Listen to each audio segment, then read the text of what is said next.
What's up, witches? Alright, so October 31st is right around the corner, so you know what time it is. It's time for Samhain. Alright, so today we're going to be talking about a few things that you can do to practice Samhain on your own. I'm Cloud, and welcome back to Moon Willow Magic.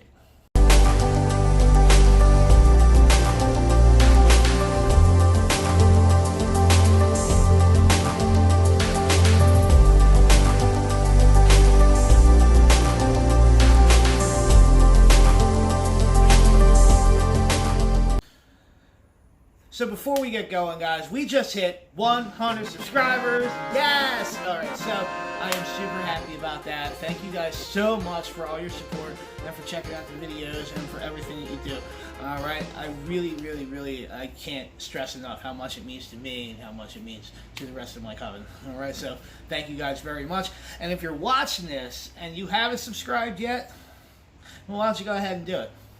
Alright, be sure to hit that little notification bell as well, so that way you know when we post new videos. We're going to be trying to get onto a regular schedule of posting videos, especially now since we hit that coveted 100 mark.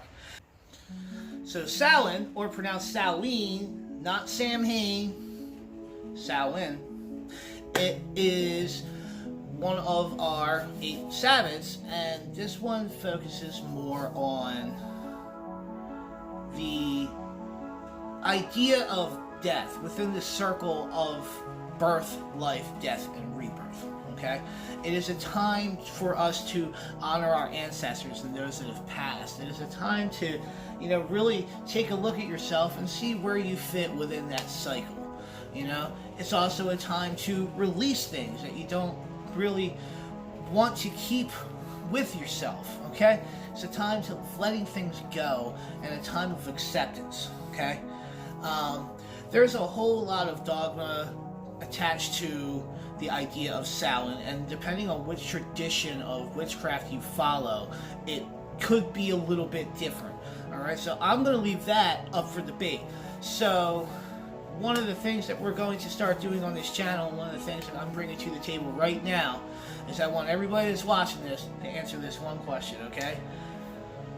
What are your beliefs on Samhain?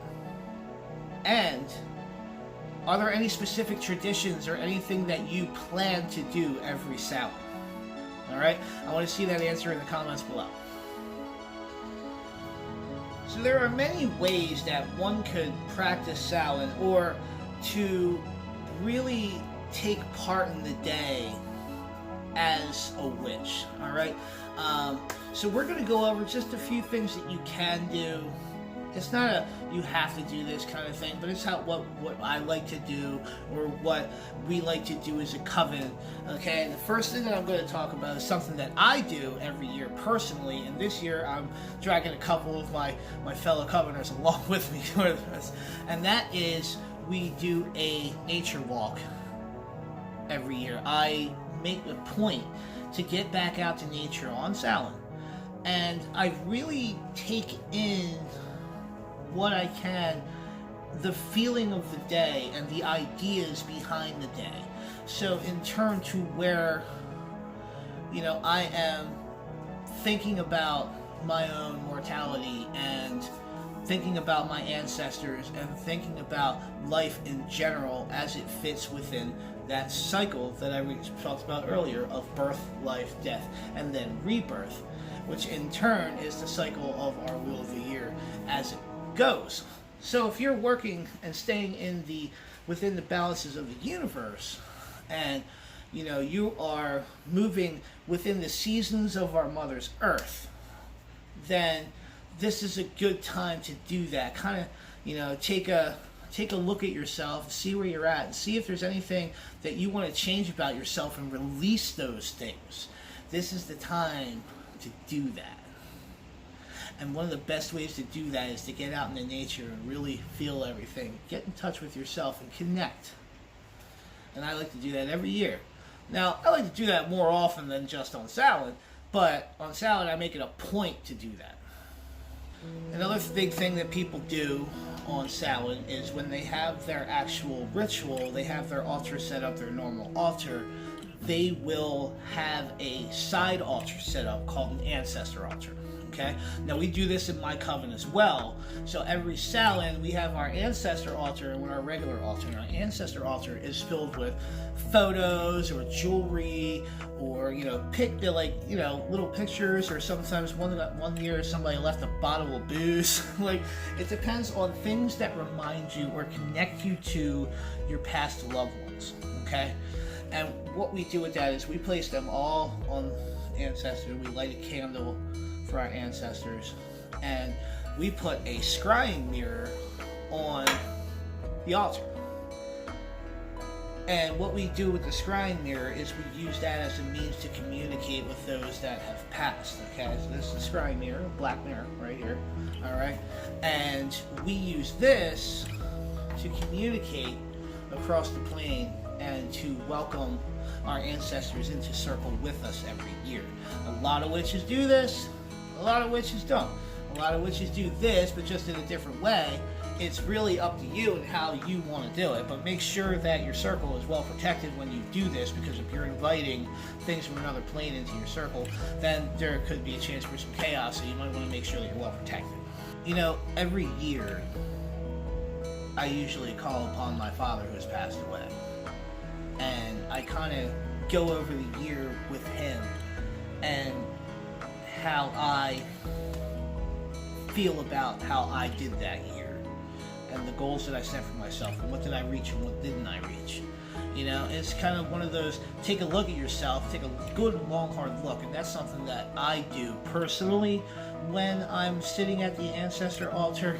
All right, now my coven, we all take turns, and however they decide to spend that time is up to them, but that's how I spend my time at the ancestor altar. Okay. Another thing we like to do is we like to leave food and drink on the ancestor altar for them, and then leave it outside as an offering to the dead. That is a traditional Samhain idea, and it's something that we take very seriously in our coven. Samhain is also an excellent time to do divination. Okay, tarot, scrying, even if you're just using the scrying mirror for just regular scrying and not trying to contact other planes or anything like that. It's a great time for you to use your skills in divination, and it's very energetic of a time because of the veil thinning in between worlds. All right, so that makes it easier for you to divine things and to really get a sense of what it is that you're looking for, be it in the future or if you're trying to look back into the past. Okay, a lot of people on Samhain will do past life regressions. I've heard of a lot of that done too. I don't personally do that, but like I said, it's another one of those things that you could do. Another great thing that can be done on Samhain that I like to do personally is, with it being the new year, the beginning of the new year, I like to take that time to set goals for myself for next year and to hold myself to those goals. And you break it out. What I like to do is I break it out by moon phases. By the next full moon, I want to be here. By 3 full moons from now, I want to be here, and then 10 full moons from now, I want to be here. And that way, when I hold an aspect for a full moon, I can take that time and meditation to really think about it. Alright, here's one of the funner things you can do for Samhain, alright? Have a giant feast. Yes, I like to eat. We all like to eat, right? Well, having a Samhain feast, a feast for the dead, is traditional to a lot of covens and to a lot of different witchcraft traditions. I personally love the idea. We have a potluck, everybody brings something, a ton of food, taking the time to have that camaraderie with one another within your coven, or just by yourself. Have yourself a little mini feast, a little bit of this, a little bit of that, a little bit of this. All right. Now, one thing that I like to do is we like to have something really hearty, some nice autumn dishes, a lot of butternut squash, pumpkin,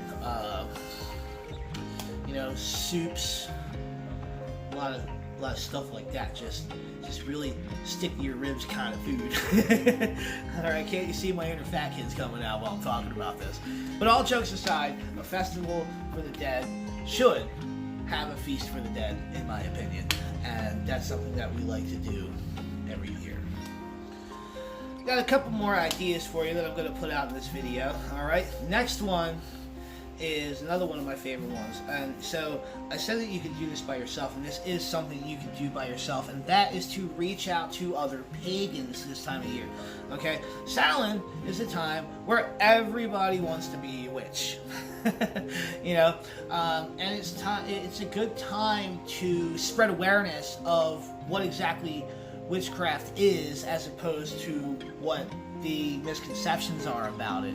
And when people get all witchy around Samhain, you know, it's good to be able to plant those seeds and be like, listen, this is how it is, you know, for people. Because I will say, as a high priest, and I am listed on Witchbox and a couple other areas there, I definitely get reached out to more this time of year from seekers than I do any other time of the year. And I'm pretty sure that's probably parallel to the rest of covens and teaching covens out there. And, you know, with that being said, it's a good time to spread that awareness and to, you know, build a little camaraderie within the community. You know, I like to reach out to other pagans and other covens and everything like that around this time of year, just to say hi, really. I mean, it's not really, you know, we don't bite. Well, some do, but not that hard. So the most important thing for me when it comes to practicing Samhain is to enjoy the day and to take it for what it is, and know that your life is yours and you have it, and you're still alive, and you need to be able to do what you can to honor our past loved ones, because without them, none of this that we have would be possible, you know, and that deserves our respect. So I like to spend the day thoughtful, but still enjoying myself and enjoying life and taking in the beauty of life, because that is really at its core what Samhain is all about. So I want to thank you guys for watching this video about Samhain, and please, like I said earlier, comment below. I want to know what your thoughts on the dogma and ideas of Samhain are, and I also want to know if there are any specific traditions or things that you do specifically on Samhain. I'd like to know in the comments below, and let's have a discussion about it. Alright, so moving forward, next time we do one of these videos about Sabbats, it's going to be a little bit more in depth. We're going to start a Wheel of the Year series on Yule. Okay, so I really look forward to that, as we're going to go more in depth on the Sabbats. We just kind of touched on Samhain today, but Samhain's one of the more popular Sabbats, and everybody generally knows a lot about it. So what we're going to do is work from Yule forward to next Samhain on much more detailed descriptions about the Sabbats, okay? So I'm really looking forward to that. If anybody has any questions about anything, leave them in the comments below, and I'll answer them the best I can. Alright? Till next time, guys. Cloud with New World Magic. Bright blessings and blessed be.